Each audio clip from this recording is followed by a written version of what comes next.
طویل جدوجہد اور کاوشوں کے بعد بالآخر 1970 میں پاکستان پیپلز پارٹی انتخابات میں تاریخی کامیابی حاصل کی اور شہید ذوالفقار علی بھٹو کی قیادت میں پاکستان کے سنہرے دور کا آغاز ہوا۔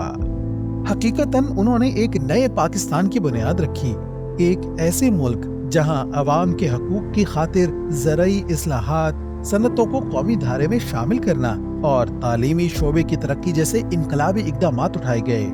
نہ صرف یہ بلکہ معاشی اصلاحات ہوئیں، زرعی زمینوں کی ملکیت کا نئے سرے سے تعین کیا گیا اور صنعتی ترقی کو فروغ حاصل ہوا۔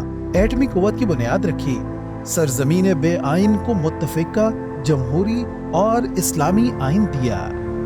مگر عوامی طاقت کے راج کا یہ دور طویل عرصہ نہ چل سکا اور 1977 میں جمہوریت پر شب خون مار کر ایک بار پھر ملک کو آمریت کے سیاہ اندھیروں میں دھکیل دیا گیا۔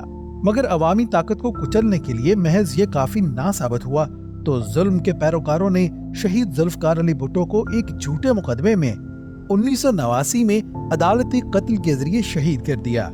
ان کا عدالتی قتل پاکستان کی تاریخ کا ایک سیاہ ترین باب تھا، مگر اس کے باوجود پارٹی نے اس عوامی جدوجہد کے سفر کو جاری رکھا۔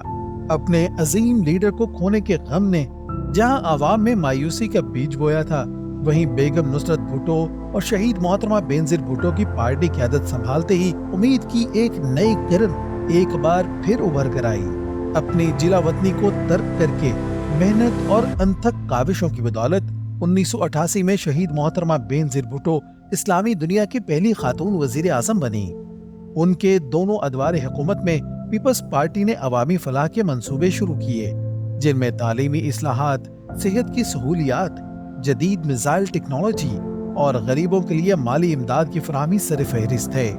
تاہم انہیں بھی عوامی خدمت کی قیمت چکانا پڑی اور اپنے دور اقتدار کے دوران سیاسی مخالفین، اقتصادی مشکلات اور بے بنیاد الزامات کا سامنا کرایا۔